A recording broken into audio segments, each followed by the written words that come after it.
Welcome everybody to the K&B Music Den. As always, I'm Brad, and you, sir? I'm everybody's friend, Keith. Very good, very good. Thank you. So we're here today to talk about what should be 3 albums, but I guess it's just one lumped into one giant CD. Jeff Tweedy? No, Okay, that was last year. that was last year. Yeah. Yeah. This is by a guy. Well, we already had an argument about the title. It is With Heaven on Top. Yes, that's the name of the album, Brad. Yeah, but I think it's better as With Heaven on Tap. Like you can just pour heaven out of the... drinking. Yeah, like it's a drinking song. It seems like he would do a drinking Yeah. title. But this is Mr. Zach Bryan that's come to us here today. Yes. So we wanted to just share some thoughts on it. That's kind of what we do. Yeah. And as you can see, it's real bright outside. See, I'm going to frame it. Yeah. That is snow. We've had some snow here in Pennsylvania. So, yeah. So looking to move. If you send a GoFundMe to move me to Arizona, I will gladly accept. But, Mr. Knowles, how do you feel about Zach Bryan? generally, Yeah, in at first, general. I came to him a little late in the game. Same. He had a few albums out, and I kept hearing the name. Mm-hmm. And, admittedly, when I hear someone's country nowadays, I assume it's usually going to be what I call pop country. Yep. Which just not my thing. Your Lady Antebellums and things like that. Now that's going back years, but when I think of country music, there's 2 lanes I really, really like of country. The old school, like Johnny Cash, Willie Nelson, Merle Haggard, George Strait. And then that pocket of 90s country. Mm-hmm. Vince Gill, Garth Brooks, Hal Ketchum. Those kind of guys. I really like that 90s country. Ironically, I didn't like it when it was out, but I like it now. And now, like I said, the stuff that comes out now, you get your Chris Stapleton. Once in a while, you get a guy that's like, okay, it's country, but it really feels like more like authentic country and not poppy. Yeah. So wrongly, and I apologize, Mr. Bryan, but I assumed, even your name, Luke Bryan, Zach Bryan. Yeah. I just assumed it was going to be something, not in my wheelhouse. Exactly. I was very wrong. I love the guy. I think he's a great songwriter. Just something about his voice is very, it's funny. I wanted to talk to you about this, maybe even off camera, but I'll just say it now. Something with my own music. I don't do country, but with my own music, I'm trying to find that sweet spot of my voice where it sounds like I'm not trying to sing too hard, like where it almost just sounds effortless. like you don't care. Yeah. Well, I shouldn't say you don't care, like effortless. That's a better way to say it. And I feel like I keep falling short on that as I record my songs. But I say that because when I listen to him, he just sounds like he's laying back in a chair or something, and like could give 2 shits if the microphone's in the right place. Could give 2 shits if he's breathing properly for singing. But he always sounds great. Mm-hmm. So I'm jealous of that. But generally speaking, with Zach, came to him late.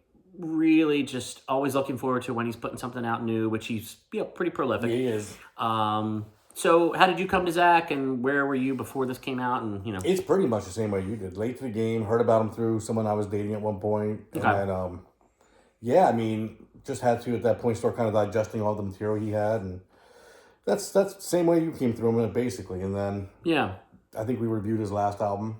Yes. It's kind of my first real deep where I paid real full attention. Yeah. And then this album, so that's what With we're Heaven talk on about. Top. That's on tap, but it's a missed opportunity. But Besides that, yeah. So all right, well, I'll turn it back over to you. Yeah. And what are your thoughts on the album? Maybe compared to the one we reviewed before, or how it fits in his discography, and kind of where you are with Zach now. This is a hard one, and I'll tell you why it's so hard for me. Okay. Is the depth of songs that are on the album. It is hard to hold on to certain songs. Okay. It's hard to because we're both album listeners. We're not singles listeners. Yeah. There's people out there who will grab the singles and add that to a playlist, and that's how we listen start through finish. And when you have an album like this, where it's 25 tracks, they're not highly diverse in sound. Certain songs start melting into each other. Okay. And it's hard to put your arms around one and go, that's a beautiful song, because the song before it and the song after it were similar, and then there's 20 songs after that yet. So it's hard. It's a gigantic record. I think this is going to be one where you have to listen to it a lot for the songs to start separating. Okay. And then, at that point, you'll have more of a grasp on each individual song and how much you like them. So the album, I like the album from what I've been able to digest so far, but there's a lot to digest still. Okay, well put. I echo pretty much everything you just said. I felt that, and it brings us back to, guys like Ryan Adams and stuff. We always tend to go back to him. Yeah. But, the quantity versus quality thing, I don't think we can sit here with a straight face and say, it's 25 songs, but over half of them are crap. That's not what we're saying. And I know that's not what you just said. I just want to make sure people understand that's not what we're saying. It's a lot to digest. Now, could he have done a 12, 13 song album and then even later in the year put out the other 12? Maybe he doesn't want to do that, and that's fine. But how does this differ in your mind, for example, a recent album that came out, like the Jeff Tweedy triple album, 30 songs, more songs?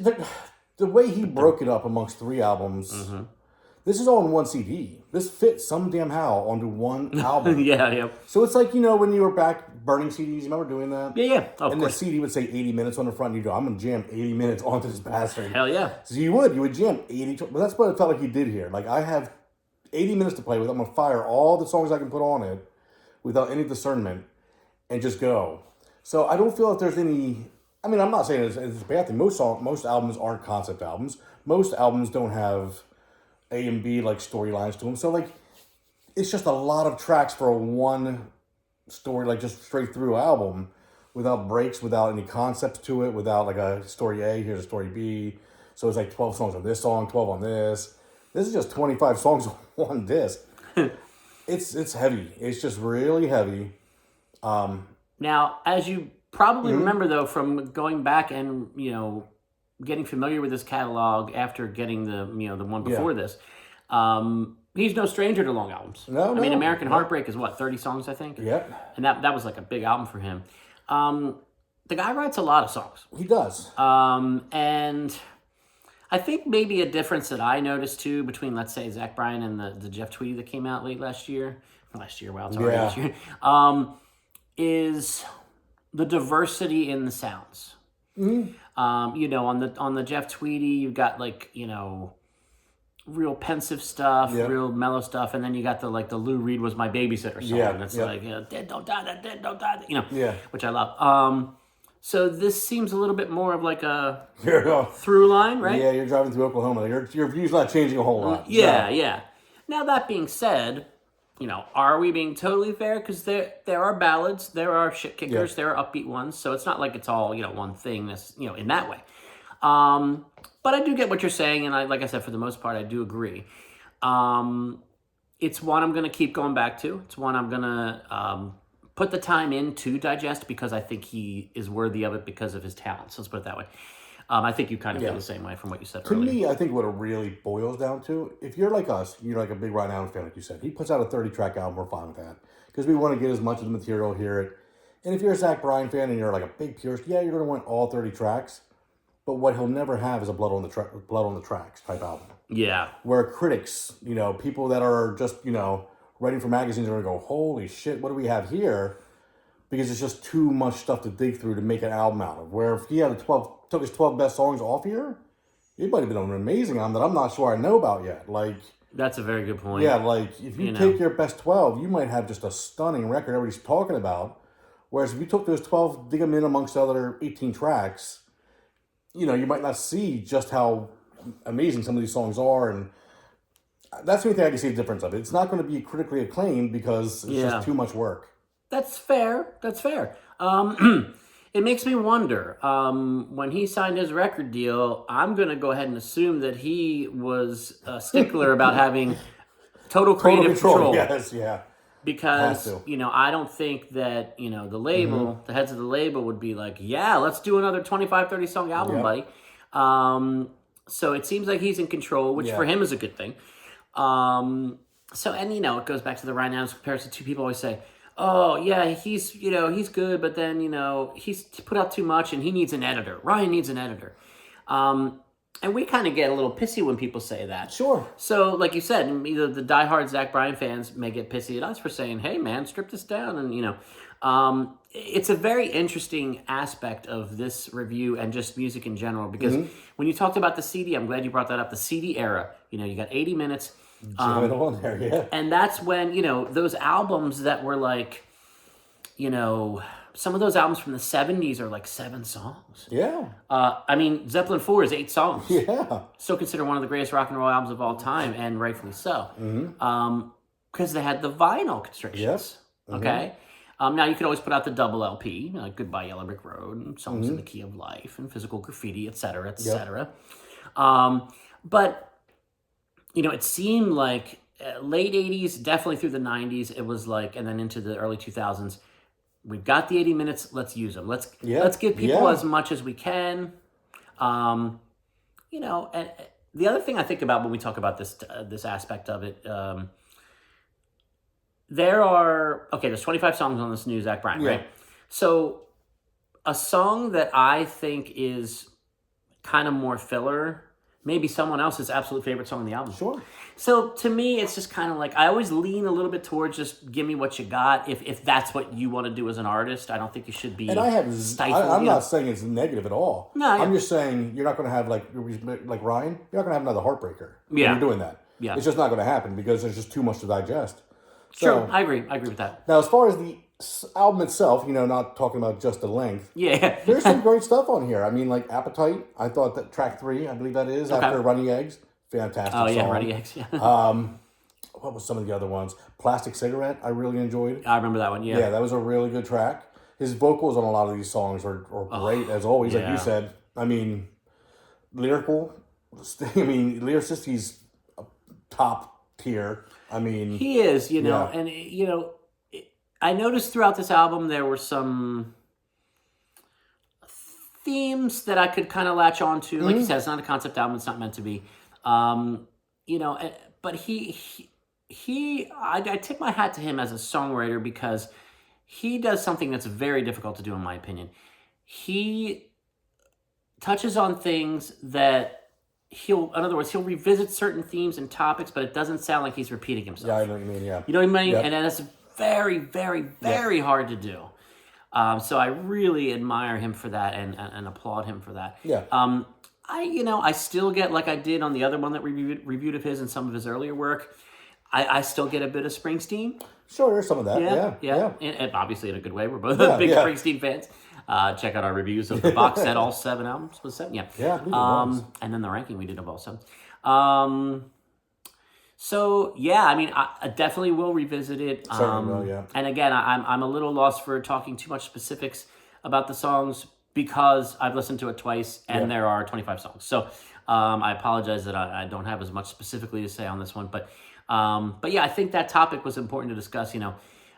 Quantity over quality. Are you let us know in the comments? Are you a give me all you got? Are you a hey, give me your absolute best and like really knock me out with an album? Well, you know what makes this one the funniest of the whole thing, though? When he first announced that this was coming out, did you hear how he was announcing it? I something about the Eagles? No, well, not the Eagles. That was something else. Yeah. But he said, expect an EP out called With Heaven on Top. He was announcing this as an EP initially. Jeez. How ironically different could you go from an EP to 25 songs to an incredibly bloated album? Yeah. That's wild. Yeah. Now, I think he's put out some singles. Plastic Cigarette. Oh, no, I mean, like, throughout his career, he has one-offs like people have on their, on the Apple Music and things like that. Well, he's going to be redoing this also as just an acoustic album. Oh, really? I didn't know That's what I read. All acoustic? Yep. I would be interested to hear that. Yep. Yeah. Kind of makes me wonder why. But it's not a big departure, so yeah. This little... What was the one that we... it was a Ryan Adams thing where it was like, he redid it, but it was very similar to... Was it Another Wednesday? Or it was, yeah. Yeah, it was kind of like, okay. Yeah. But like you found some beauty in that, and I have a bit more since that review we did. So yeah, Zach Bryan with Heaven on Top. Check it out. Go to the comments. Let us know what you think. Weigh in on the how many songs on an album issue. Maybe it's not an issue for you. Yeah, no. Yeah, like I look back to some of the classic, double albums from like the 60s, 70s, 80s, a lot of them in the 70s actually. And I wouldn't want anything taken off those. So it's it's an extremely interesting topic in my opinion. Which is taking us to 15 minutes. So it's probably discussing most of that. Yeah, wrap it up. So for Brad, I'm Keith. This is the KMB Music Den. Please listen to the new Zach Bryan album. I think we would both definitely say it is worth your time to listen to. Absolutely, yes. And take the time to digest. He's a unique talent. So please like this video, share it on social media, subscribe to the channel, smash that bell for notifications. You'll be notified every time we drop new content here at the channel. More content coming to you soon. Thanks for watching, and Brad, I appreciate your time here today. As always. Coming over in the snow, making the sacrifice. As always. As always, Brad. I didn't even try that. All right, guys. See you soon.